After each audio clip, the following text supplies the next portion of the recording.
মানুষের সব বয়সেরই একটা চাহিদা থাকে। যেমন এক সময় চুল ছেড়ে রাখতে ভালো লাগতো, আর এখন চুল খোপা করে রাখতে ভালো লাগে। আগে কত রং বেরঙের কাপড়ের নেশা ছিল, আর এখন সুতি কাপড়ে নিজেকে কমফোর্ট মনে হয়। আসসালামু আলাইকুম, কেমন আছেন সবাই? আশা করি সবাই ভালো আছেন। আজ নিজের আবেগের কিছু কথা বলে নিলাম, যেটা মনের মধ্যে জমা ছিল। একটা সময় ছিল যখন ঈদ আসতো, তখন কোন জামাটা বেশি ভালো লাগবে, কোন জামাটা আমার কাজিনদের চেয়ে বেশি ভালো থাকবে আমার জন্য, সেটা চিন্তা করতাম। ড্রেসিং টেবিল ভর্তি কসমেটিক চিন্তা করতাম। হ্যাঁ, কি কিনবো না কিনবো, ঈদে কোন জুতাটা কিনবো সেটা চিন্তা করতাম। আর এখন বিয়ে হয়েছে, বাচ্চা কাচ্চা হয়েছে, এখন চিন্তা করি সংসারটাকে কিভাবে সাজিয়ে গুছিয়ে করা যায়। এই যে এই ফুলের দোকানটাতে গিয়ে অনেক কিছু দেখলাম, কিন্তু শুধু যেটা যেটা প্রয়োজন সেটা কিনে নিয়ে আসলাম। কেন বলেন তো? কারণ আমরা এখন সংসারী। কিভাবে স্বামীর টাকা বাঁচিয়ে সংসারটাকে সাজিয়ে গুছিয়ে কেনাকাটা করব, সেই চিন্তাটা করি। কোন জিনিসটা কিনলে আমার ঘরের জন্য ভালো হবে সেটা চিন্তা করি।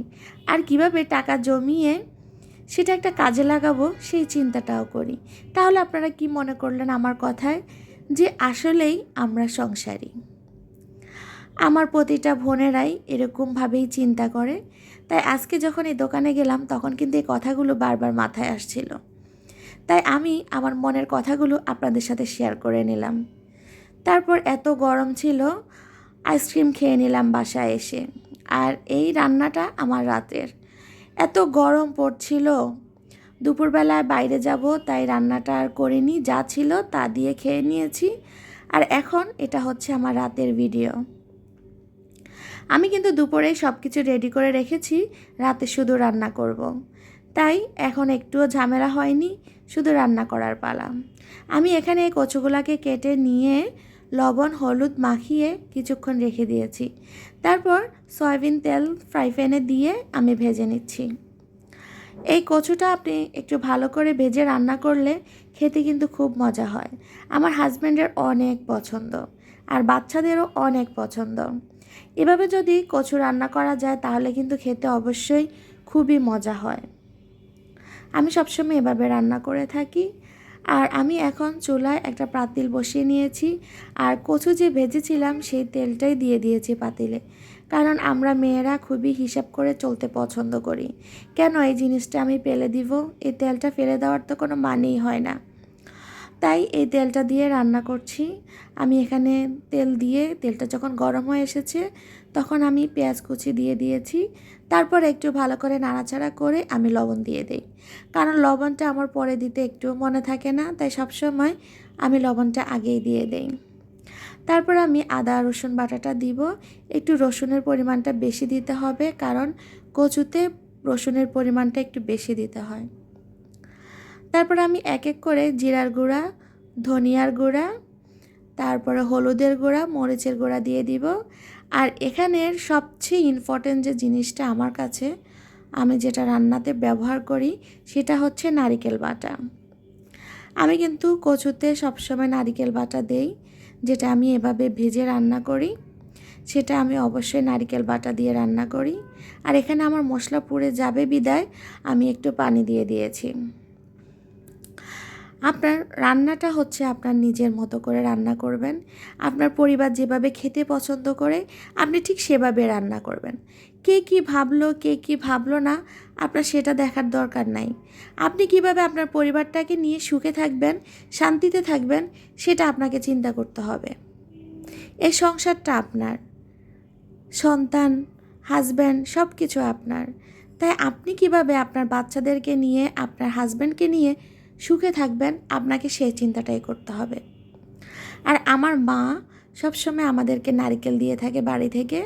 যেহেতু আমি চাঁদপুরের মেয়ে, আমাদের বাড়িতে অনেক নারকেল গাছ আছে আলহামদুলিল্লাহ। কখনো নারকেলটা কিনে খেতে হয় না। আমার মা এবার যখন আমি বাড়িতে গিয়েছি আমার বোনের জন্য আমার জন্য নারকেল দিয়ে দিয়েছে। আর আমি এই নারকেলগুলো ব্লেন্ড করে নিয়েছি। কারণ আমি প্রায় তরকারিতেই নারিকেলটা দিয়ে থাকি, বিশেষ করে কাঁচা কলাতে, তারপর হচ্ছে শাপলাতে।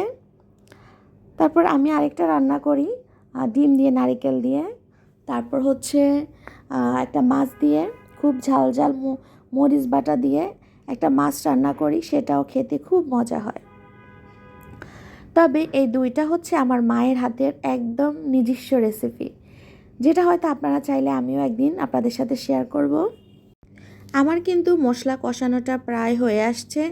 আপনারা বুঝতে পারতেছেন যে আমার কষানোর যে তেলটা ওটা কিন্তু মশলার উপরে ভেসে উঠেছে।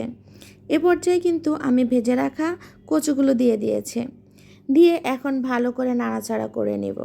কারণ আপনি যত ভালো করে কষাবেন আপনার রান্নাটা তত বেশি ভালো হবে।